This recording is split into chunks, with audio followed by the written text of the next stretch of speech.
una jornada que ha comenzado en mayo de 2022 y hemos tenido varios profesores que conforman el proyecto de colaboración internacional de UNED, establecimiento de una red de Yucatán-Cuba entre la Universidad de las Artes, ISA, y la Universidad Autónoma de Yucatán en México, con el objetivo de crear una maestría en arte contemporáneo y cultural en esta región del espacio caribeño y latinoamericano. Y en dicho proyecto también colaboran otras instituciones, tanto académicas como culturales en el ámbito europeo, como el caso de la Universidad de Santiago de Compostela, que viene siendo la coordinadora principal del proyecto UNED financiado por la Unión Europea. En esta ocasión, como parte de esta jornada de formación docente, nos acompaña el profesor de la Universidad de Santiago de Compostela, Miguel Ángel Rodríguez, un gran especialista en temas sobre arte y espacio público, con el cual también hoy nos va a compartir una conferencia titulada Arte, Espacio Público y Comunidad, una sesión de trabajo que va a estar acompañada por una primera sesión en la mañana. Tendremos otro taller en la tarde relacionado también con estos tópicos desde el punto de vista teórico, así que ha aportado sobre todo la teoría europea, aunque también se le conocerá algunos teóricos del ámbito latinoamericano sobre esta relación entre arte y espacio público. Y en la mañana del sábado vamos a tener un recorrido por la ciudad, donde nosotros que conocemos la ciudad vamos a autodescubrirla con el profesor, y él descubrirá por primera también la ciudad, también jugando con todos estos elementos que han sido impartidos en la sesión de mañana y tarde de hoy. Así que le doy la bienvenida. Bueno, sin antes también por supuesto agradecer a la Universidad Nacional de Bellas Artes, a todos sus especialistas, los cuales sin ellos no es posible la realización de estos talleres en esta institución cultural, la cual forma parte por supuesto de UNED, al igual que la Universidad de La Habana y por supuesto la Facultad de Artes Visuales de ISO. Encantado y le doy la bienvenida. Muchas gracias, Anabel. Muchas gracias por la acogida. Gracias a ustedes también por la presencia. Nada, quería agradecer desde también como desde mi función, un poco también como coordinador de uno de los comités del proyecto UNED, que es un proyecto internacional, gracias por la Comisión Europea. Como bien dijo Anabel, que participamos universidades de Portugal, de Cuba, de España y de México. Quería agradecer la implicación del equipo cubano, que desde el primer momento pues, se demostró pues, que se puso manos a la obra y trabajando con proyectos. Una de las finalidades del proyecto, que es la creación un poco de una propuesta de nuevos estudios especializados en arte contemporáneo. En este proyecto siempre intentamos eso, considerar con mucha cautela, con mucho respeto, pues siempre las peculiaridades de cada país. Y entonces el proyecto desarrollado desde el ISA, desde el primer momento, con la Universidad de La Habana, fue adaptándose a las normativas, a los procesos un poco vigentes en la organización del entorno cubano. Y sobre todo, nos interesaba que lo hiciera desde su conocimiento de causa, ¿no? desde el conocimiento de la situación, del terreno, de los estudios superiores en arte, en el ámbito cubano y caribeño. Entonces, bueno, muchísimas gracias a Margarita y a Jorge del Museo de Bellas Artes de Cuba por su acogida, Ramón Cabrera, a Anabel, Elisa, a Hortensia, también un poco muchas gracias por vuestra implicación y vuestro acompañamiento. Y nada, pues intentaremos dar un taller, vamos a intentar que sea lo más ameno posible en torno a arte, espacio público. Digo lo más ameno posible porque aún llegué justo ayer por la tarde, seguramente el jet lag se notará en algún momento, en algún que otro momento. Seguramente por la tarde no sé por la mañana. Pero bueno, vamos a intentar que sea algo de lo más ameno posible. Y como os comentaba antes, Anabel, la idea un poco era en la sesión tanto de la mañana como de la tarde empezar con una primera parte de exposición, de problemáticas, de ejemplos, un poco que plantean, ¿no? Pues, esa relación entre arte y espacio público en nuestro mundo actual. Y una segunda parte de cada sesión, también entre la sesión de la mañana y de la tarde, un debate entenderlo más, el taller de modo más tipo debate, ¿no? Tipo dialogado, ¿no? En torno a cuestiones, algunas de ellas citadas por los textos, que no sé si alguno de ustedes tuvieron tener ocasión de leer, y si no también, bueno, cuestiones que fueron saliendo también a lo largo de la primera parte de la sesión, ¿no? En todo caso, lo importante es realmente valorar, dialogar, plantear una serie de consideraciones en torno a una problemática que en los últimos años, sobre todo, se hizo bastante relevante y, bueno, en el contexto europeo, anglosajón, con especial intensidad, ¿no? Cierto tipo de problemáticas, de debates, de conflictos en torno a las estatuas saltaron a la luz pública, ¿no? Y el caso más sonado es el derribo de estatuas a Cristóbal Colón por los conquistadores, ¿no? En el ámbito conquistadores españoles, europeos y en el ámbito americano, ¿no? Eso plantea todos esos ataques, esos nuevos modos de iconoclastia, plantean la cuestión relevante del poder de las imágenes, ¿no? Del que ya ha hablado nosotros, William Mitchell, un investigador norteamericano de los estudios visuales. Las imágenes tienen un poder especial, tienen una carga de intensidad, ¿no? Un poco que puede llegar a afectar a las comunidades, o puede hacerlas reaccionar y en determinados momentos pueden saltar momentos de conflicto, ¿no? Entonces, bueno, eso lo que nos demuestra es un poco que hay un poder detrás de las imágenes que aún sigue ahí, aunque habitualmente no lo veamos, ¿no? Entonces, la estructura de la que se había presentado del taller, la primera y la segunda sesión se desarrollarán a lo largo del día. La primera hora por la mañana, la segunda por la tarde. Como ven, pues, la segunda parte nos centraremos más bien en un modo debate, dialogado. Y la primera, pues, trataremos una serie de cuestiones sobre las temáticas del arte público, por qué es el arte público, por qué es un monumento. Luego, pues, bueno, consideraciones en torno al espacio público, de quién es el espacio público y, de un modo también, cómo se pueden plantear nuevas formas de interacción o de participación por parte de las comunidades en la realización del arte público. Sería la segunda. La tercera sesión ya sería, como hemos comentado, un recorrido, una deriva por La Habana, a partir de ciertos puntos, ciertas esculturas o monumentos o intervenciones por teléfono de panel, ¿no? Que tengo muchísimas ganas de conocer. Y así, un poco, más que una visita guiada, realmente va a ser un lugar de debate, de encuentro, para ir un poco aprendiendo todos y todas y para ir debatiendo sobre cómo la comunidad percibe el arte público, ¿no?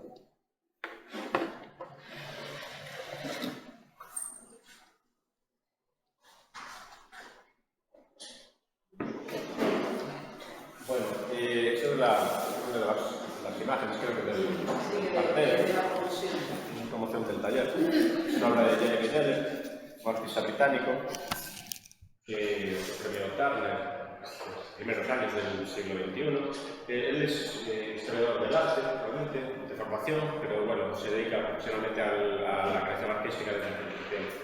Esta es una recreación, la obra se llama Sacrilegio, y lo hace con el título tiene una carga de ironía muy fuerte, ¿no? Porque obviamente es una consideración un poco en torno a una manera de abordar de modo irrespetuoso lo que sería el patrimonio, ¿no? Es historia, la obra realmente es una especie de parque de atracciones, una especie de parque de juegos infantil, son unos hinchables y entonces, bueno, los niños pueden ir quien quiera a jugar, ¿no? en este gran hinchable que recrea las piedras, ¿no? los elementos de este monumento británico que es patrimonio de la humanidad y que, por lo tanto, plantea una cierta colisión, ¿no? Es posible el juego, una diversión, ¿no? de un modo tan casi irreverente, ¿no? Tan fresco, cuando estamos hablando de patrimonio de la humanidad, de obras que son históricamente relevantes y que las consideramos con un cierto respeto. Básicamente, Jeremy Neder lo que estaba haciendo era plantear que es posible que esas formas culturales se encuentran día a día y que estas formas de herejía en el fondo son divertidas. En el fondo hasta es divertido plantear los encuentros entre el juego y el arte monumental, ¿no? Este tipo de piezas, que luego sería reproducido, pues, se montó en el Reino Unido, se empezó montando en ciudades británicas, planteó desde el inicio un poco una especie de léxico de este tipo de estrategias, ¿no? Básicamente porque desde el arte, desde las artes plásticas, se adoptó una postura como más cercana de ir a buscar a la gente, a la comunidad, e incorporar a la comunidad al juego, ¿no? Entender la obra como juego. Jeremy Dedder, cuando se le plantea un poco cuál es un poco su percepción en torno a esta idea de coexistencia de culturas, una cultura elevada, una cultura popular, él afirma desde el principio que nosotros, los artistas, no tenemos ningún derecho a tratar con un cierto carácter altivo las manifestaciones de la cultura popular. Son formas culturales y, por lo tanto, no tenemos ningún derecho a plantear que nuestras formas culturales son superiores a las suyas, a las de la cultura popular. Entonces, lo que hace es provocar juegos y provocar muchas veces interferencias, ¿no? Choques entre lo popular y la alta cultura. Esa alta cultura, dicho sea de paso, porque él es un artista y porque se mueve en determinados tipos de circuitos, ¿no? Son los circuitos de la alta cultura, de las bellas artes. Pero, en el fondo, su juego es precisamente ese provocar choques o provocar interferencias, ¿no? Y ver cómo la gente, desde la cultura popular, puede apropiarse elementos que son clave a nivel del patrimonio, ¿no? Patrimonio histórico-artístico de memoria. La obra realmente tuvo mucho éxito, se reprodujo en otros contextos fuera del Reino Unido y bueno, es una muestra más un poco de esta nueva manera de abordar el arte público desde el juego. Hay una tradición muy fuerte que viene desde los situacionistas, desde Huizinga, desde teóricos que empezaron a pensar, ¿no? Huizinga ya desde los años 30, ¿no? Del siglo XX, que empezaron a pensar que el juego es más relevante de lo que parece, que el juego propicia descubrimientos, propicia nuevos encuentros, ¿no? Propicia un avance del conocimiento y muchas veces eso pues, no se tiene en consideración, ¿no? como se merece, ¿no? La importancia del juego. El juego nos hace parar el tiempo, nuestro tiempo del día a día, nuestra cotidianidad y abrir nuevas posibilidades, ¿no? Nuevas posibilidades que surgen también de la interacción, porque el juego implica interacción. El arte público de los últimos años busca la interacción. Seguramente con mucha radicalidad. Y luego eso ya veremos que también trae esos problemas, ¿no? Pero busca con mucha radicalidad la interacción porque desde los años 60 y 70 se produjo un debate muy fuerte precisamente que iba dirigido a la idea de la separación. ¿Por qué el arte público está tan separado de nosotros? ¿Por qué los grandes monumentos están ahí como si no existiesen, no provocan a veces ningún tipo de interacción con la comunidad? Esa concepción fue muy fuerte, lo comentaré, en los años 60, 70, y entonces, bueno, pues los artistas ya, a partir de los nuevos comportamientos, de las nuevas tendencias, tipo performance, arte conceptual, minimal, empezaron a adoptar una posición diferente en relación con la idea de monumento, ¿no? Dijeron, bueno, ¿por qué tiene que ser tan serio y tan distante un monumento? Esto es en mi ciudad, en Santiago de Compostela. Seguramente algunos de ustedes ya reconocieron la estatua. La estatua no está aquí, es una estatua creada a principios del siglo XX, de un gran político, Montero Ríos, un político muy importante en Santiago y en Galicia en general. Fue ministro de la Gobernación, y bueno, trajo bastantes infraestructuras y inversiones a la tierra, ¿no? Esa estatua está hoy en día colocada, como suelen estar todas las estatuas de esta época, encima de un pedestal, con unas placas de bronce abajo, y presidiendo una pequeña plaza con unos árboles, una plaza muy bonita, que está cerca de la Facultad de Geografía e Historia. frente de la Facultad de Filosofía, en la zona de Vieja, en el casco histórico. Pero esta obra, en el año 2006, esto es el monumento a Montero Ríos, fue objeto de una intervención de un artista por parte de un artista portugués, André Guedes, y la intervención consistió, espero que esté todo bien, la intervención consistió en que desmontaron atornillaron los anclajes que unían la pieza de bronce a la reana, la sacaron de la estatua, del lugar donde está, ubicado en la actualidad, y la llevaron a la plaza simbólicamente más importante de Santiago, que es la que está enfrente de la Catedral de Santiago, que es un lugar de peregrinación, que mueve muchos peregrinos, turistas, etc. La plaza del Obradoiro. Bueno, el proyecto artístico, un proyecto que tenía como objeto plantear nuevas posibilidades para el arte público, el proyecto consistió en desmontar la estatua y llevarla a una plaza donde no está ahora, pero que originariamente es donde se colocó la estatua. Originariamente esta estatua presidía esta plaza, con pedestal, también hay que decir, ¿no? Pero por motivos políticos, eso se inauguró en 1916, pero por motivos políticos, en pocos años, hubo un debate muy fuerte, porque claro, era un político del ala, por así decirlo, progresista, y todos los conservadores no soportaban que estuviera su estatua ahí presidiendo la principal plaza de la ciudad, ¿no? Entonces la acabaron sacando hasta donde está hoy en día, pero desde el año 1923 debe llevar 100 años colocada donde está ahora. Pero este artista portugués dijo, bueno, ¿y si llevamos la estatua a donde estuvo al principio? La obra se titulaba El paseo de Don Eugenio, porque era eso, era un paseo, llevar de paseo la estatua, ¿no? Y se pudo hacer, se pudo realizar. La obra fue muy complejo. Este proyecto, esto solamente duró un día. Llevar la obra donde estaba originalmente solamente duró un día, porque era muy caro, había que poner una seguridad, había un agente de seguridad todo el tiempo al lado de la estatua para que no le pasara nada. El propio ayuntamiento tardó mucho en dar el permiso para que se pudiera desmontar la estatua. Fue muy complejo. Y como suele pasar mucho en las obras de arte público de los últimos años, la obra en sí puede parecer que es poca cosa, pero detrás hay un trabajo de gestión tremendo, impresionante, ¿no? Entonces, bueno, pues esa es otra posibilidad más para aludir a un nuevo tipo de relación con las estatuas, que es lo que se está produciendo mucho en los últimos años, ¿no? Vemos la estatua de otro modo, podemos incluso llegar a jugar con estatuas que son patrimonio, que son objeto de una cierta veneración, ¿no? Y respeto, ¿no? Retirar estatuas, jugar con las estatuas, crear parques de juegos que son estatuas, ¿no? La idea del monumento está cambiando, ¿no? En los últimos años se abrieron muchas posibilidades, para el arte público, y eso plantea entonces un escenario diferente.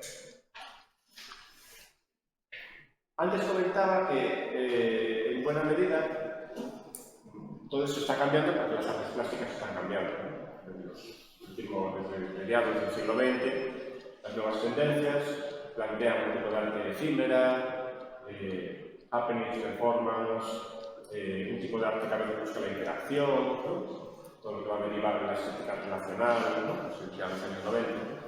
Interacción con las comunidades, con el público.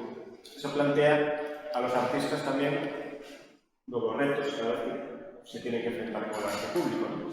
Pero además de este motivo, hay otro que es muy importante, que explica todo lo que está pasando hoy en día con el arte público, que es la reflexión y el debate en torno al tema del espacio público. ¿De qué entendemos por espacio público? Eso ya es una reflexión que no es solamente artística, es una reflexión que tiene implicaciones sociales, políticas, y tiene, sobre todo, dirigida a la pregunta de quién es el espacio público y quién tiene derecho un poco a intervenir sobre el espacio público. Solo hay que pensar un poco en el graffiti, el fenómeno del graffiti, que es una muestra de un tipo de cultura que irradia desde la ciudadanía, ¿no? Y que se hace presente. Y que no era muy habitual. Lo habitual era que la estetización del espacio público fuese de arriba abajo, es decir, ¿no? Desde las autoridades se indicase, ¿no? de qué modo se puede intervenir en el espacio público. Debates, por lo tanto, que suscitan la pregunta de quién tiene derecho a intervenir o cómo se debería intervenir en el espacio público. Tenéis otras cuestiones, que eso siempre dio lugar a muchos debates. Deben ser los especialistas quienes propongan a las autoridades un cierto tipo de intervenciones. Debe partir de la ciudadanía, asociaciones, sociedad civil. Cuando hay una idea de crear una nueva obra de arte público, ¿cómo debería ser el proceso para llevarlo a cabo? Directamente un encargo, comisión, especialistas, comunidad. El tema es más complicado de lo que parece, porque obviamente estamos hablando de un concepto de espacio público que es muy abierto y que, bueno, tiene unas implicaciones sociales muy fuertes, ¿no?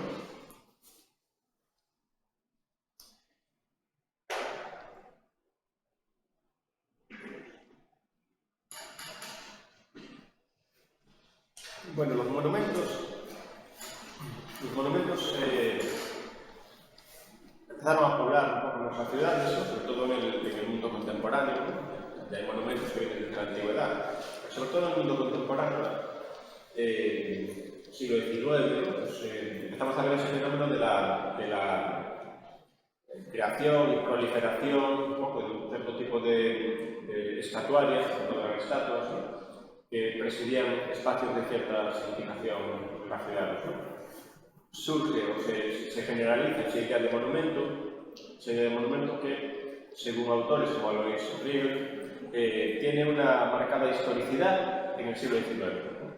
Porque en el siglo XIX, muchas ciudades en Europa y en América entienden que deben legar a la posteridad ciertos objetos que son, por así decirlo, emblemas son ejemplos, que aluden a actitudes o a individuos ejemplares, ¿no? Estadistas, políticos, militares, aludiendo a batallas, por ejemplo, ¿no?, que se consideran que son elementos clave en la vida y en la identidad de una sociedad. Cuando asumen esta intención, cuando asumen un poco este propósito, las autoridades, de algún modo, llevan implícita una conciencia histórica muy fuerte, ¿no? Juegan un poco con ese tiempo presente y pasado, ¿no? Unen el tiempo presente y el pasado. Un acontecimiento que pudo ser relativamente bastante actual, ¿no?, una batalla o algún tipo de obras públicas, ¿no?, un político que facilitó la creación de obras públicas en la ciudad o en el territorio en los últimos años, pero saben que quieren conectar eso con el futuro. Quieren proponer eso como un elemento ejemplarizante, ¿no? Esa figura es ejemplar, lo que hizo fue algo de una gran trascendencia y vamos a colocar una estatua que sea para siempre. Entonces, ese ser para siempre también es un elemento también muy interesante, porque nos habla un poco de la posteridad y incluso de la eternidad. Hay autores como Lawrence Alloway que en los años 50, 60 hablaban de la necesidad de que las esculturas y el arte público se realizasen en materiales duros, materiales persistentes. ¿Por qué? Uno, para que aguanten mucho tiempo, y otro, para que puedan ser limpiados cada vez que tengan algún tipo de intervención o algún tipo de agresión por parte de agentes naturales o de personas, ¿no? Hablaba ya de la idea de la durabilidad de los materiales, ¿no?, de la durabilidad de los materiales. Queremos que la estatua sea para siempre, tenemos que hacer algo muy permanente para siempre. En la realidad sabemos que no es así. En la realidad sabemos que las estatuas también se mueven, también se cambian de ubicación. Es muy habitual cambiar de ubicación estatuas. El caso de Montero Ríos es un ejemplo, pero es bastante más frecuente de lo que parece. Estatuas que se colocaron en un lugar determinado y que acabaron cambiando, o que fueron derribadas.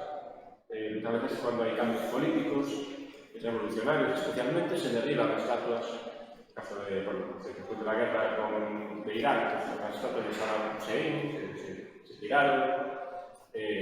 Las repúblicas soviéticas también cayeron muchas estatuas de Stalin o de Lenin, también después del año 89, en el proceso de fragmentación de la Unión Soviética. Es una realidad que las estatuas muchas veces cambian de lugar, de emplazamiento, o incluso son, en sus casos, privadas o destruidas. Muchas veces en función de motivaciones políticas. Todas estas agresiones o estos cambios, incluso, en parte se deben a cuestiones que tienen que ver con la política, con la sociedad, cambios sociales y políticos. O sea, las estatuas no son inmunes a los cambios sociales y a los cambios políticos. Las estatuas entonces se crearon en un primer momento, sobre todo esa primera gran oleada de arte público, con una motivación que tenía que ver con asentar unos valores, unos ciertos valores, el social, el de crear identidad, incluso, ¿no? Claro, por ejemplo, ciertas figuras, los padres de la patria, vencedores en batallas, o figuras que a nivel cultural fueran relevantes, ¿no? Como Cervantes u otros, ¿no? Una vez que tienen su estatua, de algún modo están cumpliendo una función parecida a la que tenía el arte medieval, el arte románico y gótico, ¿no? En la Edad Media, ¿no? Las portadas de las iglesias, ¿no? De las catedrales. No era exactamente la Biblia del iletrado, pero sí que asentaba ciertos discursos, ciertos elementos que pudieran ser también ejemplarizantes dentro de lo que sería el cristianismo, ¿no? Bueno, las estatuas se usaron, por lo tanto, para asentar identidad. Por un lado, ¿no? Se buscaban figuras ejemplarizantes o acontecimientos de algún modo pues, que pudieran ser un punto de inflexión, pudieran ser muy destacados para la vida de una comunidad, y se transmite esa especie de lección a la ciudadanía, ¿no? En unas décadas en las que precisamente se está queriendo asentar una identidad y una identidad del país, ¿no? de la nación, ¿no? Si esta era una de las finalidades, asentar la identidad, los valores comunitarios, la otra finalidad tenía que ver directamente con la ciudad, con las políticas urbanas. Las estatuas se creaban ¿dónde? En las nuevas plazas, en las nuevas avenidas, realmente vinculados a la expansión, a los ensanches urbanos del siglo XIX. Por lo tanto, en las nuevas áreas diseñadas, organizadas y que se pretendían elegantes para la burguesía, para las nuevas clases burguesas. Eso sería la ciudadanía, ¿no? Serían los individuos que conformarían esa noción ideal de ciudadanía. Las estatuas cumplían una función de decorar esos nuevos escenarios de la ciudadanía. De algún modo, señalaban como una especie de mojones, de puntos que estetizaban y daban una apariencia más hermosa, más bella, a los nuevos barrios donde iban a ser ocupados especialmente por las clases burguesas. Por lo tanto, esa unión de valores, de un contenido determinado, con remodelación urbana, transformación urbana, va a ser esos dos elementos van a ser claves en la noción de arte público que se nace, ¿no?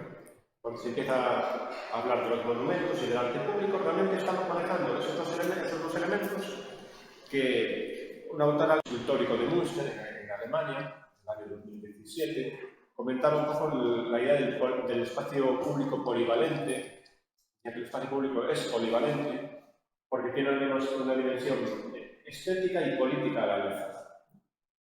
Esa dimensión estética y política siempre va a ir implicada cuando hablamos de espacio público.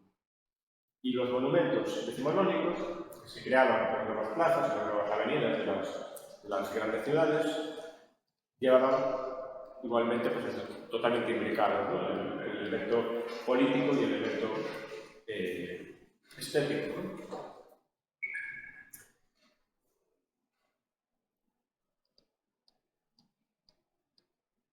Esto obviamente también nos deja la pregunta un poco en el aire de quién eran los ciudadanos. quienes eran los ciudadanos y quienes conformaban esa especie de comunidad ideal, ¿no? Que, por ejemplo, cuando Habermas, yo creo que Habermas define la esfera pública, implícitamente lleva asociado determinada noción de ciudadanía, que suele corresponder con la burguesía. Una ciudadanía culta, formada, que podía compartir ciertos espacios de socialización como los cafés, en el siglo XIX, los cafés, los periódicos, donde se creaba, donde se podía contribuir a crear esa idea de esfera pública como un lugar de encuentro, de debate, de circulación de ideas, pero que era algo constreñido realmente a una clase social. Era una clase social que tenía una cierta formación y podía disfrutar de esos espacios de socialización. Actualmente el campesinado y el proletariado no entraban dentro de esa noción de esfera pública idealizada que se corresponde con mucho del arte decimonónico que tenemos hoy en día en la ciudad, ¿no?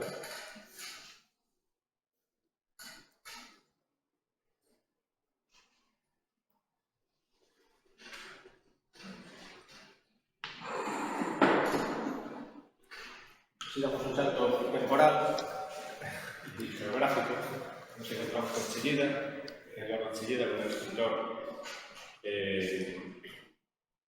que tuvo un gran éxito a mediados del siglo XX, tanto en el plano del mercado del arte en España y en Europa en general, como también en el plano del arte público. Es uno de los raros casos de artistas que tuvieron un gran éxito en el mercado del arte y también en el arte público, que tuvo muchos encargos de arte público. Es una obra, si ustedes lo conocen, el Peine del Viento está en San Sebastián, la ciudad es una ciudad del País Vasco, San Sebastián.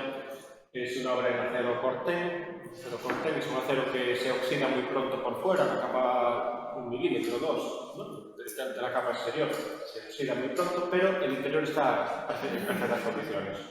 El interior está con acero que aguanta muy bien. Entonces, bueno, pues dedicó a crear esta obra de arte público, no en una plaza, no en el interior de una zona burguesa, sino en el extremo de todo de un paseo.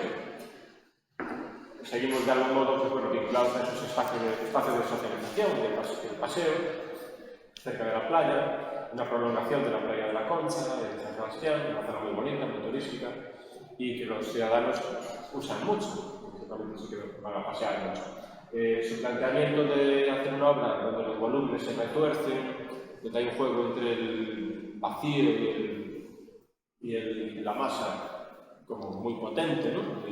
y armónico también, ¿no? Pues lo llevó a un espacio natural, ¿no? Semi-natural, que es el final de un paseo, ¿no? Y es una obra de, yo creo que las más exitosas de arte público construidas realizadas durante este periodo en España. Bueno, ¿por qué traigo este tipo de obra? Porque el arte público, cuando llega a las décadas de los 50 y 60 y 70 del siglo XX, se empieza a encontrar con otros problemas y con otros escenarios. Las ciudades se están transformando, las ciudades se están modernizando, la expansión urbana, los nuevos diseños, los nuevos materiales, el hormigón armado, los edificios que crecen en altura, plantean un paisaje urbano totalmente diferente. Un paisaje urbano que ya poco tiene que ver con la ciudad burguesa de principio del siglo XX. Entonces, el reto es, en un escenario nuevo, a nivel de escenografía, podemos decir así, ¿no? Urbana, pero también en un escenario nuevo para las artes, en los que los artistas ya no hacen esculturas figurativas, o muchos de ellos ya no se interesan por las esculturas figurativas, ¿cómo incorporamos el arte al espacio público? Una de las opciones, pues eso, directamente aplicar los ensayos del arte de vanguardia a ubicaciones determinadas, que es un poco lo que hacían todos los escultores que trabajaban con lenguajes abstractos, ¿no? Lenguajes abstractos que lo que planteaban era, bueno, pues dialogar a partir de esas nuevas configuraciones formales con un espacio determinado. Eso da lugar a nuevos retos, nuevos desafíos, pero, claro, perdemos un elemento muy importante, que es el elemento representativo. No sabemos qué se representa. La ciudadanía no sabe qué se representa. Entonces, en esta época nace una, o se acentúa tal vez, ¿no?, lo que va a ser una gran separación entre el arte público y la ciudadanía. Va a surgir un poco una conciencia cada vez mayor de la separación, de la distancia entre el arte público y la ciudadanía. A veces hay obras que a los que somos del gremio nos parecen maravillosas, de arte contemporáneo, en espacio público, pero que después, si les preguntamos a los vecinos y a las vecinas, nos dicen que ni saben lo que es eso, ni les interesa, ni les gusta, ni... Entonces, empezamos a ver cada vez más esas impresiones que tienen que ver con la distancia, ¿no?, con la separación del arte y la ciudadanía. En la modernidad, Louis Mumford decía que la modernidad y el monumento no se llevaban bien, que lo propio del monumento es mirar al pasado, mirar a cierto tipo de simbología, y la modernidad, el arte moderno no podía ser monumental, que eran casi como incompatibles, ¿no?, decía Louis Mumford, ¿no? Crece la sensación de distancia, ¿no?, de la distancia entre el arte contemporáneo un poco y la ciudadanía. ¿Por qué? En parte porque las indagaciones plásticas van especialmente a la esencia de lo que es la creación, de las formas, a veces concibiendo el arte como una especie de ensayo, de experimento de laboratorio, ¿no? Y la ciudadanía muchas veces no participaba de esta consideración, ¿no? Os leo unas frases breves de Heidegger, el filósofo alemán Martin Heidegger, que escribió un libro sobre el espacio y la escultura en Sillera, justamente. Fíjense un poco en cómo, en la trascendencia un poco que le dedicaba al oficio de escultor, ¿no?, en relación con lo que era crear una estatua, una escultura, ¿no?, una escultura.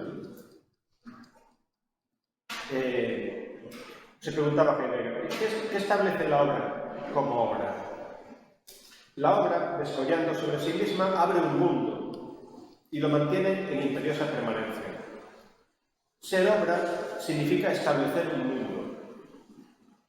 O sea, estamos hablando ya de una trascendencia, ¿no?, de algún modo en el trabajo del artista, ¿no?, y una trascendencia que debería partir un poco de un elemento como poético, ¿no?, la poiesis griega, ¿no?, es decir, un momento de creación. Entonces, un momento de creación, poiesis, ¿no?, que abre nuevas posibilidades, nuevos mundos, ¿no?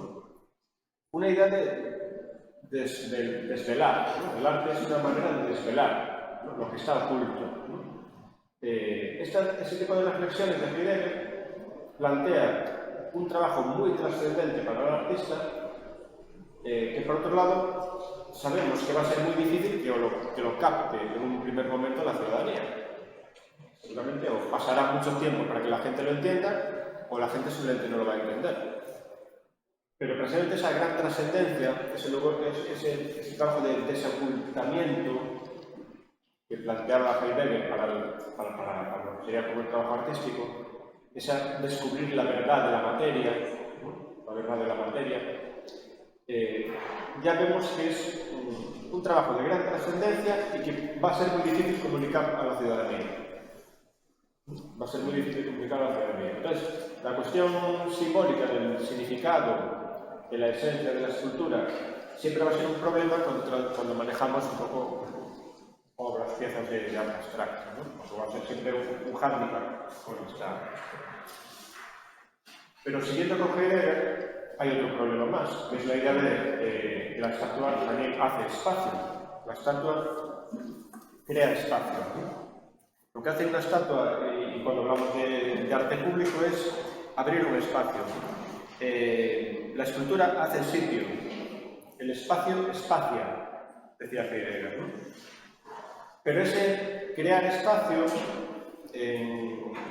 a partir de sus palabras en alemán, Raum, ¿no?, ese espacio que espacia, se podría decir, yo no hablo bien alemán, es algo así como der Raum. Lo que está diciendo es que el artista y la obra hacen un espacio, crean su espacio determinado en el momento en el que se implantan en un lugar. Pero esa idea implica una cierta forma de apropiación de un espacio. Félix Duque, en concreto, llega a afirmar que la estatua, de este modo, abre un espacio con hacha y arado. Se hace con ese espacio, se apropia de ese espacio, ¿no? Entonces, de algún modo, podemos ya entrever unas modalidades un poco de apropiación del espacio que pueden indicarnos un poco una falta de diálogo con respecto a los que ya estaban, a personas que ya estaban en el lugar. Muchas veces sabemos que estas obras se creaban desde las instancias administrativas, oficiales, ¿no? Se decidía crear una obra, una pieza para una nueva ubicación o para remodelar un determinado tipo de espacio, pero muchas veces sin diálogo con la ciudadanía. Muchas veces se aplicaba de modo como inmediato, de modo de encargo. A veces también se contaba con el asesoramiento de especialistas, de artistas o de gente del ámbito de la historia del arte o así, pero en otras ocasiones eran contactos directos de los políticos y ya está. Y ahí se creaba una nueva estatua, una nueva estructura. Este modo un poco de aparición del nuevo arte con formas abstractas especialmente, tendría luego una fortuna bastante grande pues, en Norteamérica, a partir de los años 60, 70, se fue expandiendo un poco por todo el mundo, pero planteaba esa cuestión y ese debate también de la propia comunidad artística. Un debate que, si nos paramos a pensar, venía de antes también. Podría tener unos orígenes bastante más antiguos, ¿no? El debate nos plantea la cuestión de ¿y el artista qué hace en todo este proceso? Y en lugar del artista, cuando a veces sabe que un encargo puede ser éticamente cuestionable, o incluso el propio artista puede cuestionar, ¿no? De algún modo, el propio encargo, ¿cuál es su situación en el momento en que acepta, ¿no? Participar en este engranaje? Es un tema muy interesante también que se planteó históricamente desde el siglo XIX, ¿no? Pero que se sigue planteando aún en la actualidad, ¿no? El artista está en una posición también delicada, ¿no? en ese proceso. Y a veces puede tener que asumir encargos con los que puede tener unas ciertas dudas, incluso un elemento a veces crítico, ¿no? Sabemos que eso sí que pasó en ocasiones, ¿no?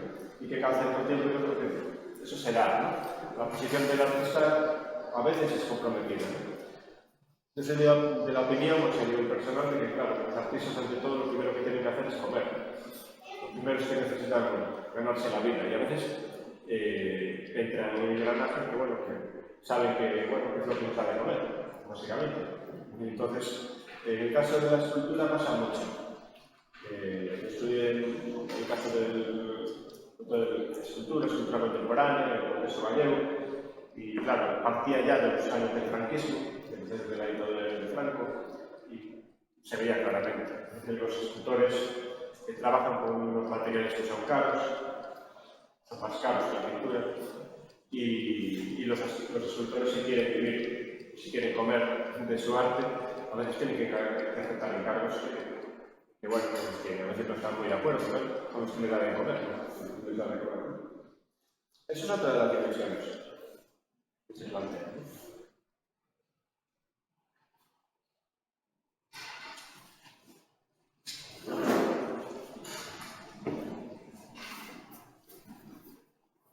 Las esculturas tienen también momentos de intensidad y momentos de tranquilidad. Es curioso cómo ya en los años 20 del siglo XX, un escritor, Robert Musil, decía que las esculturas habitualmente pasan desapercibidas. Son un elemento normalmente pasan desapercibidos en nuestro día a día. No nos paramos no nos fijamos en ellas. Podemos pasar todos los días y no nos fijamos en las esculturas. Uno de esos pocos objetos que están ahí y que pasan desapercibidos habitualmente. Sin embargo, pueden tener momentos de una gran intensidad, que son el momento de la inauguración, que sí que ahí concitan, congregan a la comunidad, y a veces el momento de su destrucción, cuando se produce una destrucción o una agresión fuerte. Son momentos de especial intensidad, concentrados en el arte público, pero habitualmente muchas veces se nos pasan desapercibidos. Decía el propio Musi estudiantes. Es que además, las propias estatuas es que no se fijan en nosotros. No nos hacen caso las estatuas. Es una manera de darle la vuelta a la tortilla, ¿no? Pero al final es que es lo mismo, ¿ya? Porque si quienes hicieron la estatua no nos pidieron nuestra opinión, no nos pidieron nada, pues bueno, es lo mismo, que los estatuas no se fijan en nosotros, y nosotros no nos fijamos en las estatuas, ¿no?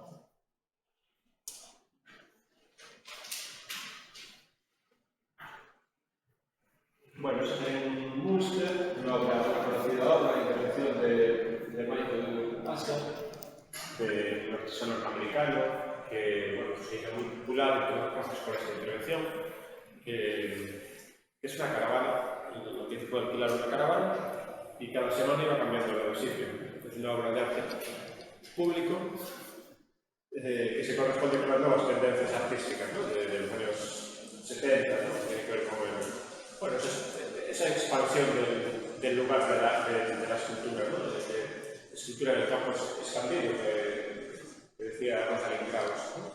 En ese nuevo escenario de las artes del tiempo, performativas, de las artes del espacio, del minimal, del andar, ¿no? Pues algunos artistas plantean intervenciones de tipo conceptual, una carga conceptual profunda, bueno, también un poco como el caso de Duchamp, es un conceptual divertido, ¿no? Irónico, ¿no? Por decirlo. Sobre todo se basa en el juego. Y esta artista, para este evento de arte público, que se llama Sculpture Project, el proyecto de escultura del espacio público en las ciudades de Münster, en Alemania,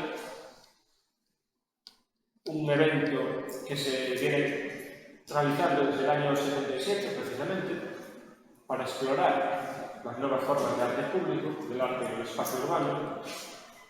Asser lo que plantea es una escultura que se mueve, va cambiando el sitio. Él no hace la escultura, él alquila la caravana, una caravana popular, así barata, para la época, ¿no? Un poco, así especialmente, no era un diseño totalmente impactante, ¿no? Era muy popular, una caravana popular de la época. La alquila y cada semana la va desplazando, la va colocando en un sitio distinto, la va ubicando en diferentes localizaciones. De hecho, repitió en 4 ocasiones y con la misma obra, exactamente con la misma obra. Una caravana que le iba cambiando, ubicando en sitios diferentes, ¿no? De la ciudad. Una semana, aproximadamente una semana en cada desplazamiento. Claro, ¿qué es lo que se planteaba Michael Asser con esta propuesta? Que no fue su primera propuesta. El primer diseño que planteó era una especie de túnel cerca de una iglesia, con unos árboles que crecían, pero bueno, el proyecto se fue complicando, la gestión y la producción se hicieron muy complicadas, entonces cambió de idea y planteó algo un poco más radical. No sería una intervención tipo landar o túneles, no. Directamente va a ser una obra que se desplaza. Una obra efímera y lo que él denominó un antimonumento. Eso sería un antimonumento. Aquí lo que vemos claramente es que asumió un poco esa carga crítica que estaba en el ambiente por la época. Las nuevas tendencias, los nuevos debates en torno al arte público hacían ver que, bueno, que los creadores actuales no querían hacer monumentos, querían hacer otra cosa. Entonces, sus experimentos muchas veces lo hacían desde lo personal, lo ubicaban donde podían, donde les interesaban, pero aquí ya son encargos para un evento de arte público en una ciudad. Entonces, su propuesta, ¿cuál era? Vale, asumo el reto, vamos a hacer arte público para esa ciudad. Fue un encargo, pero va a ser una obra efímera, cambiante, y lo que va a ser, más que una obra, más que un producto, va a ser un dispositivo que nos vaya ayudando a descubrir la ciudad, los lugares de la ciudad, y obliga un poco a los visitantes a ir cambiando también de sitio y descubriendo un poco el entorno urbano, ¿no? Entonces, ese carácter efímero, móvil, la propia caravana alude a la idea de la movilidad, ¿no? Es como una pequeña cápsula espacial, que por cierto, pocos años antes, la pareja Alison y Peter Smithson escribió un artículo sobre las casas del futuro para una revista de diseño, y precisamente su modelo ideal de casa del futuro, a finales de los 50, era una caravana. Es decir, porque es una cápsula pequeñita, todo está muy bien pensado para que ocupe poco espacio y podamos vivir más o menos cómodamente en un pequeño espacio, pero nos permite una movilidad extrema. Podemos cambiar nuestra casa todos los días que queramos, ¿no? Entonces, en esta época estaban coincidiendo las especulaciones de los teóricos, de los arquitectos, de los artistas, en torno a la temática de las viviendas que se mueven. Porque la novedad para la época era eso, ¿no? Una caravana es una vivienda que se mueve. Entonces, Michael Lasser plantea que esa escultura no va a ser una escultura, va a ser una pequeña casita, y cada semana va a hacer un sitio de suyo. La idea era un poco esa, el juego era ese. Y cada edición de este evento de escultura pública en Música iba cambiando, iba modificando la localización, pero seguía con la misma caravana.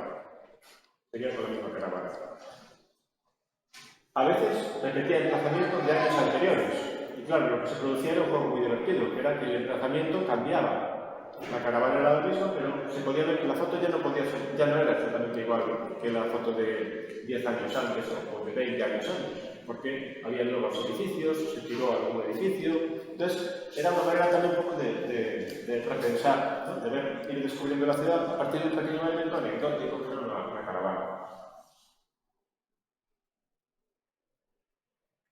De hecho, no sé si fue en el 2007 o así, pasó también un acontecimiento así un poco divertido, ¿no? Porque robaron la caravana. Y entonces se le planteó al artista la cuestión de si ponían una denuncia como el robo de una obra de arte. Y el propio artista dijo, no, es que no es una obra de arte. Es una caravana alquilada, no es solamente una caravana, no. ¿Para qué vamos a tratar esto como una obra de arte? Es un parte de un dispositivo, pero puede ser otro. Alquilo otra caravana y ya está, no pasa nada. Entonces se plantea con esta radicalidad esta cuestión del antimonumento.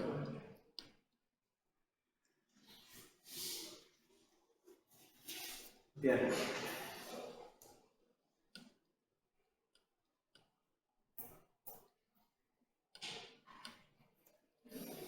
La caravana efímera de clase nos lleva a otro terreno. Curiosamente nos lleva a otro terreno que aparece diametralmente opuesto y al final no es tan opuesto, ¿no? Es el terreno de las políticas culturales.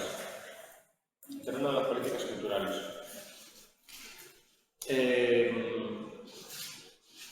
Leyendo un poco sobre esta cuestión del arte público que estaba preparando el taller, en el texto de Angélica Snell, que se escribió para la edición de la 2017 del Sculpture Project de Münster, vi que había una coincidencia muy curiosa que lo planteaba esta autora, Angélica Snell, cuando hablaba del espacio público polivalente. La coincidencia era que el escenario el evento, esta Bienal de Arte, que es el Sculpture Project de Münster, se creó en el mismo año del Museo Pompidou, el Museo Georges Pompidou en París, en el año 1977. Por un lado, un evento que explora nuevas formas de arte público, de arte en el espacio público, muy experimental, muy vanguardista, y por otro, el Centro Georges Pompidou, que es un centro especializado en el arte contemporáneo, que representa muy bien la nueva dinámica en la que se está metiendo el mundo de la cultura ya desde en el periodo posmoderno, por así decirlo, ¿no? Con grandes infraestructuras culturales, grandes inversiones culturales, especialmente en Occidente, que implican mucho, un desembolso económico muy alto y que convierte al museo en una especie de factoría cultural y económica, también una factoría que hace dinero. El Pompidou es una especie de... Cuando se creó, asumió un poco ese emblema o ese concepto de la fábrica de la cultura, una especie de fábrica de cultura, con turbinas, hierros, tubos, por fuera, parece una fábrica, ¿no? Pero una fábrica de cultura que produce exposiciones continuamente, atrae miles de visitantes, ¿no? Estamos entrando en una nueva fase, que es la fase de la posmodernidad. Y tal y como lo estaba entendiendo Fredric Jameson decía que uno de los elementos característicos de la posmodernidad era precisamente que lo cultural y lo económico estaban más implicados que nunca. Cultura y economía se mezclaban, ya eran inseparables.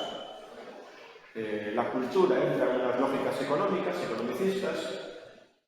Hay que pensar que la creación del Centro Joseph Pompidou en París sirvió para atraer miles y miles de visitantes, pero también que eventos como el Sculpture Project de Münster se convierten en eventos globales que atraen a muchísimos turistas también a la ciudad de Münster durante el periodo que se celebran esas bienales. Entonces la cultura asume unas lógicas economicistas, ¿no?, propias del mundo capitalista, pero también la economía también le presta una especial atención a lo cultural. El diseño, el marketing, la publicidad, la estetización en general de los productos de consumo cada vez es mayor, porque las grandes empresas saben que el elemento cultural, la innovación y el diseño son elementos que ayudan a vender el producto. Entonces, desde los nuevos museos, como el Museo Guggenheim de Bilbao, que fue un éxito tremendo, que ayudó a cambiar la ciudad radicalmente, hasta esculturas como esta de Alice Kapoor en Chicago, son impactantes, de grandes dimensiones, brillantes, que reflejan el sol, las nubes, y dan un escenario fantástico dentro de la ciudad. La cultura se convierte en un elemento más en la transformación urbana y en las dinámicas del capitalismo global. La implicación cada vez es mayor entre cultura y economía. Entonces esto cambia de modo para reenseñar un poco un nuevo espacio para que no quede muy anodino, nuevos espacios de hormigón, nuevas plazas, no. Ahora sí que le prestamos atención al arte público, porque puede atraer a muchos turistas o puede regenerar económicamente zonas deprimidas. Entonces, ahora ya la relación entre arte y espacio público puede estar ya muy determinada por otro tipo de intereses económicos, que es lo que el analista brasileño Jorge Giudice denomina el recurso de la cultura. El recurso de la cultura se refiere precisamente a esa utilización de la cultura con otros fines. Utilización de la cultura porque nos interesa para regenerar áreas urbanas degradadas, para atraer turistas, etcétera, etcétera. Ese es un elemento característico de esta nueva fase de la posmodernidad, donde la cultura pasa a ser un activo del primer nivel. Pasa a ser a veces un reclamo, pasa a ser una especie de logotipo, ¿no? La cultura. Cuando ahora veniendo para aquí, para Cuba, en el avión, en la llegada de Iberia, me llamó la atención que el especie de mantel que te ponen para comer así en el avión, el mantel, el diseño era así como muy sobrio, que aparecía. Era como un juego con logotipos con dos logotipos intercalados en todo el mantel de papel. Y los logotipos eran el logotipo de Iberia y una figura que era las melinas. Era una melina. La gran empresa, delegación, grandes productos, ¿qué ponen en el logotipo? ¿Qué ponen a nivel de diseño? El logotipo de la empresa y las melinas, una melina del Velázquez. O sea, es decir, bueno, la cultura realmente es más importante de lo que pensábamos. Parece que incluso a nivel económico es importante. Convertida en logotipo. Un poco lo que comentaba Freddy Jameson. Da igual. Igual que Freddy Jameson, ¿no? Lo que decía, bueno, pues, se debe corresponder la apariencia, ¿no? Lo que es el continente con el contenido. Más nada. Estamos ya en una fase nueva, el postmodernismo. Lo que plantea es que sea eficaz ese juego simbólico, esas imágenes, que sean eficaces para vender el producto. Si hay más o menos correspondencia, eso da igual. Bueno, pues es un tiempo entonces eso, marcado directamente por esa nueva reflexión en torno a las nuevas funciones un poco del arte en el espacio público. Ahora, en los últimos años, ya determinados un poco pues, por esa nueva función económica, ¿no? Pues, esa búsqueda de elementos culturales, elementos artísticos, que entran en procesos de regeneración donde la finalidad es otra. Eso en el ámbito de la economía. En el ámbito de la economía ya hacía tiempo que venía siendo también destacado. Siguieron un poco una senda que marcaba economistas como Richard Florida, que hablaba de la clase creativa y la ciudad creativa. Lo que planteaban esos economistas, como Richard Florida, era que crear entornos creativos y muy vivos a nivel cultural era algo que iba a atraer inversiones. Finalmente atraería la llegada de profesionales liberales con dinero para gastar, empresas, por ejemplo, que podrían estar interesados en servicios inmobiliarios, etc. El proceso que se llevó a cabo en muchas ciudades que en los años 70, 80 estaban viviendo crisis por motivo de la reconversión industrial, del cierre de fábricas, empezando por Nueva York. El proceso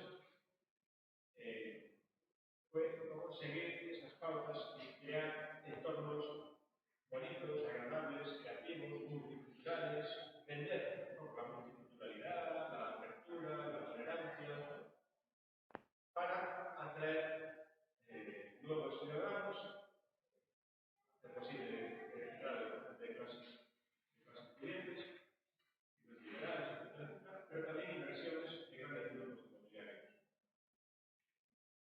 Y no es casual que muchas grandes empresas y corporaciones norteamericanas tengan de la entrada el vestido de entrada o una plaza justo que da lugar a su 40 edificio, una escultura pública. Es una manera de hacer atractivo el entorno y atraer y generar nuevos espacios urbanos.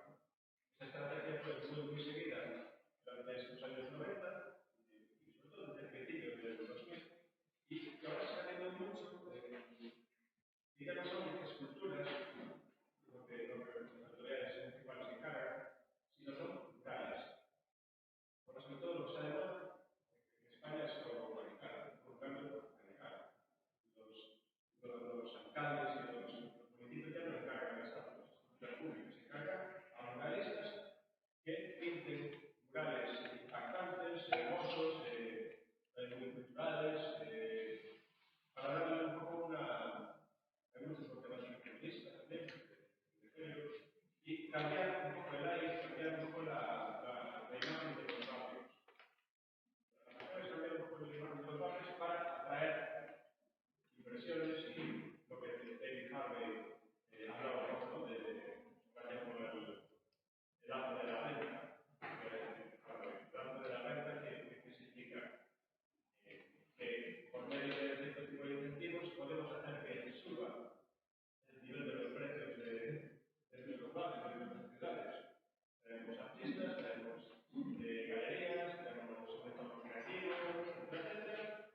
creamos un discurso, muy bien pasó en Barcelona, en los años del siglo XX, el discurso de la modernidad, del diseño, de la ciudad creativa, y eso atrae inversores, atrae dinero, atrae turistas, y eso va a incentivar que haya un cambio en la economía. ¿Qué implica eso? ¿Qué está provocando eso? Pues ya vamos a acabar nuestra primera parte del taller sobre los mercados. ¿Eso qué implica? Implica un tipo de producción cultural dirigida. Una producción cultural dirigida por las autoridades, donde, de nuevo, siguiendo de la fórmula de George Whittington, se utiliza la cultura como un recurso. La cultura no como una finalidad, sino como un recurso. La finalidad es el beneficio económico, la mejora económica, las inversiones, y para eso nos servimos de la cultura. Eso está provocando en países como España, Portugal o países del contexto donde vemos, está provocando un gran interés por las artes y por el nuevo desarrollo urbano, pero de que los artistas tampoco se están beneficiando especialmente. Tampoco se están beneficiando especialmente porque muchas veces su trabajo es un trabajo mal pagado, precario, y se incentiva, se atrae a toda esa gente creativa para que monte nuevos negocios, pero con pocas ayudas y en un contexto que, si todo va bien y el barrio se regenera, suben los alquileres, sube el precio de todo y los propios artistas se tienen que marchar porque no pueden pagar los alquileres. Esto está pasando en ciudades como Lisboa, Oporto, Barcelona, de un modo dramático.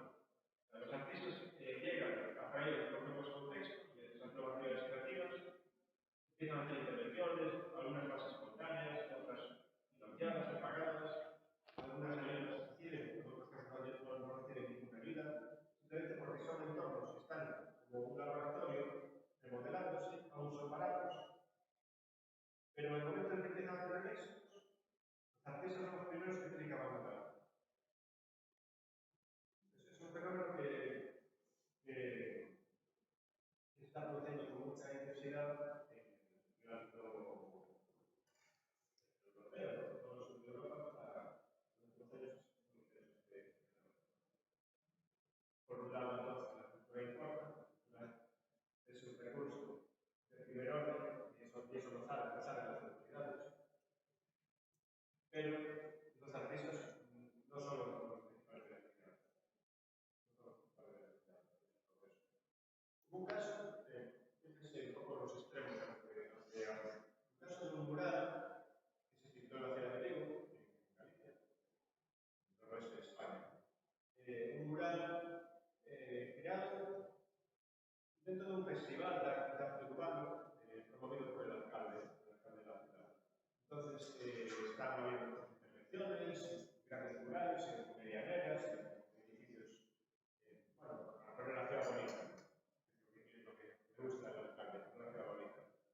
Bueno, pues está un artista que mandó a Boa, pintó un gran mural, vegetales, un poco en una medianera, un gran edificio de la ciudad de Vigo, y 4 o 5 años después se aprobó construir un edificio al lado y destruyeron y se decidió que se iba a tapar el plan. Es el ejemplo más palmario de que se está utilizando el arte urbano para atraer inversiones inmobiliarias, directamente de mano. Entonces, un gran mural, que lo difundimos, precioso, maravilloso. Como hay un proyecto de edificio, nos podemos comprar. Y el territorio es adecuado. Lo que quieres es hacer inversiones. Es un ejemplo extremo de este proceso. ¿Cómo? Ya cumplió su función. Entonces, hay un artista cubano, Miguel Ancho, aplicado ahí mismo, que es Emerson Villalobos. Y hace poco hizo también un gran mural que estaba fundamentalmente establecido en Vigo. Y nos enteramos que, bueno, hizo un gran mural que tú explicas que me gustan mucho los murales allá. Y bueno, un gran mural que se quería mostrar unas imágenes así que pude ver. Yo he trabajado mucho en espacio público.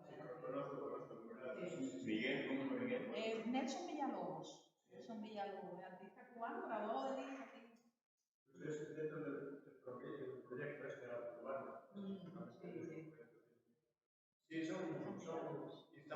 son intervenciones muy de este periodo, ¿no? De este tiempo. Bueno, quería acabar simplemente ya con unas consideraciones finales en torno al tema del espacio público, porque ya entendimos, vimos un poco esta nueva fase de las utilizaciones un poco del arte, del contexto, urbano y tal, unas consideraciones sobre la idea del espacio público en sí mismo. Porque claro, todas estas grandes intervenciones son dirigidas a piezas de artista público, muchos murales, los festivales de arte urbano, son dirigidos. Bueno, la otra modalidad son los murales o el arte urbano que no se dirigen desde arriba, desde las autoridades, la que sale de las comunidades. Y desde las comunidades o a nivel particular, artistas individuos, como ciudadanos, pues también se genera una dinámica de creación propia, ¿no? Que puede ocupar el espacio público. Pues con permisos, a veces sin trámites y sin permisos, como un trabajo más espontáneo, más popular, más individual. Pero intervenciones como estas eran un grupo, un colectivo de muralistas que la ciudad de Chicago trabajaba mucho, sobre todo con las comunidades, incorporando también a comunidades, al trabajo colectivo, concibiendo muralismo colectivo. Plantea esto, la posición de la gran plaza de Chicago y estos murales, que pueden ver, no están en el centro de Chicago, están en el lugar más rico, más rico de Chicago.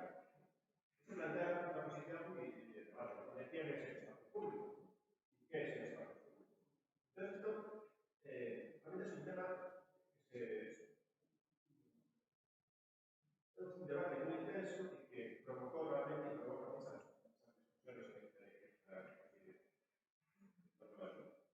y es cierto que es un concepto que en los últimos años se desarrolló mucho y tal vez, en la sociedad, tal vez precisamente con esas intenciones de tipo urbanístico, de la relación urbana. El discurso en torno al espacio público es moderno, es moderno. De hecho, Manuel Delgado, el antropólogo catalán, Manuel Delgado, plantea pero es que el espacio público, los grandes autores que trabajaban en el urbanismo, el arte, la ciudad, o las secciones urbanas en los años 60, 70, siglo XX, no hablaban de espacio público. Jane Jacobs, de vida igual que las grandes ciudades, no hablaba de espacio público, hablaba de la calle. Hablaba de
iguales, un cierto consenso, que el valor delgado no es el propio del espacio público. El espacio público es un disenso, es también un poco debate, somos distintos, no somos iguales.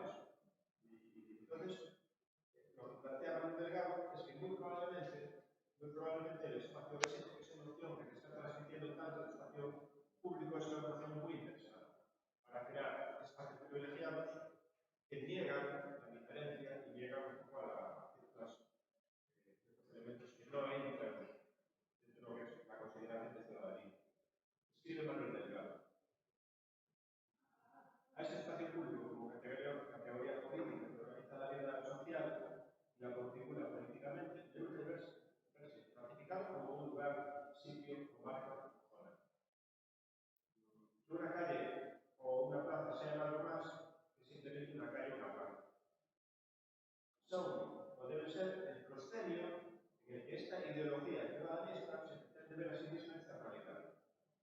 El lugar en el que el Estado se mantiene momentáneamente la naturaleza asimétrica de las relaciones sociales y administrativas, y a las que sirve y significa el sueño imposible de un consenso aplicativo en el que puede llevar a cabo su función integradora y de prevención. Por así decirlo, extender un poco la imagen de un espacio tranquilo, armonizado, donde todos podemos comportar según ciertas reglas y que en el fondo está asumiendo un poco que ciertos individuos que no entran dentro de esta regulación no deberían estar. Entonces ahí es donde entra esa figura de la alteridad, de los marginados sociales, etcétera, que no son ciudadanía. Como el caso de la inmigración ilegal en Europa.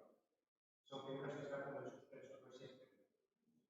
Los derechos y libertades se intentan vender para todos y todas, pero algunos no entran, están como una categoría pues, excluida.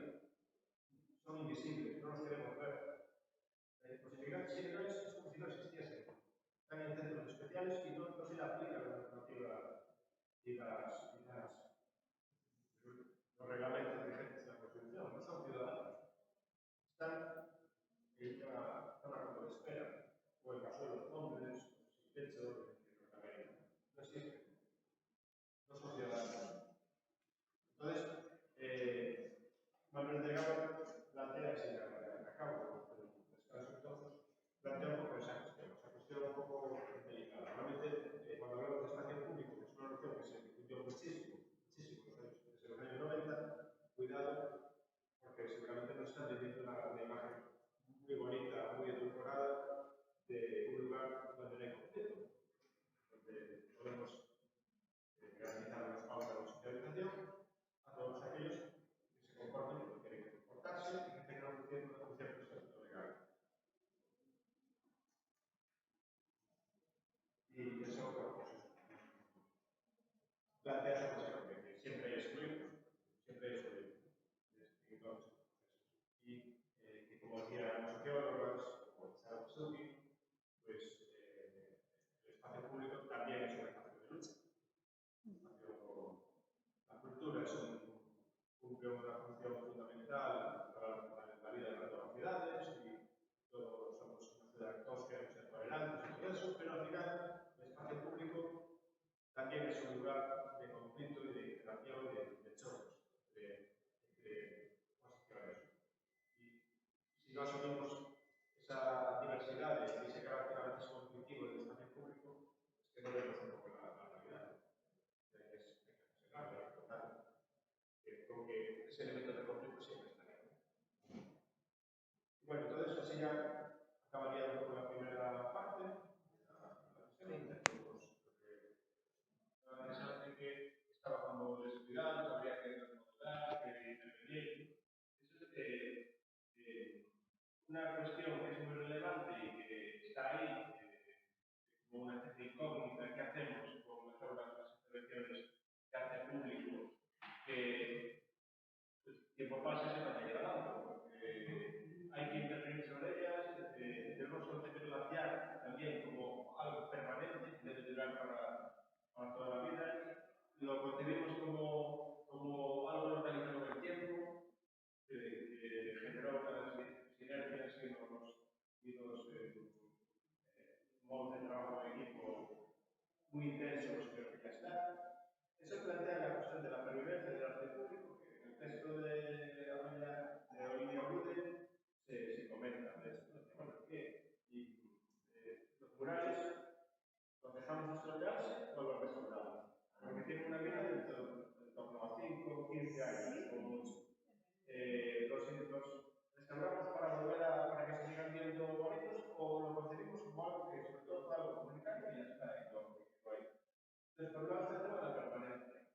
Y luego, en relación un poco con la permanencia, que capaz bien a nivel de recepción, pues de simbólica, una cuestión que se produce en este tipo de eventos es, y después del gran acto de inauguración, y después de que la obra se inaugure, ya está, lo dejamos así, o tenemos que ir organizando cosas en torno a que expliquen el origen de esa intervención, que expliquen el sentido. Eso lo comentaba un colega de culturales en relación con monumentos a las víctimas del franquismo. Pondré una imagen de la tarde, un monumento que hay en La Coruña, en Galicia. Monumentos de partición de asociaciones memorialísticas, de la memoria histórica, de víctimas del franquismo, que recuerdan a un grupo de personas que quisieron escapar de Galicia cuando se fue ocupada por Franco y que fueron acribilladas porque la policía los descubrió y los mataron. Entonces hay unas personas que murieron y que fueron represaliadas otras, capturadas, acribilladas en esa zona de La Coruña. Y nunca, de todos los años de democracia que llevamos, se les dio ningún homenaje ni nada. Entonces, se eligió hace poco un monumento conmemorando a las víctimas del franquismo, desde el principio del siglo XXI, del pasado tiempo, de la guerra civil del 36. La guerra fue en el 36. Y entonces, claro, se plantea un colega norteamericano, John Thompson, que trabajó mucho el tema de la memoria histórica con la guerra civil en Galicia. Se trataron en un artículo. Pero esos monumentos son eficaces después de inaugurados. O sea, la gente realmente va a tener una conciencia permanente o simplemente quedará como un monumento más a un acontecimiento. Y yo decía, si no hacemos actividades, si no hacemos actos cada cierto tiempo, con los colegios, con los niños, con los centros educativos, que expliquen qué fue eso, qué pasó en ese sitio, cuál es el sentido de ese monumento, de algún modo, el monumento va a quedar, bueno, inaugurado y ya está. Entonces, se plantea la cuestión de, no hay que también reactivar los monumentos.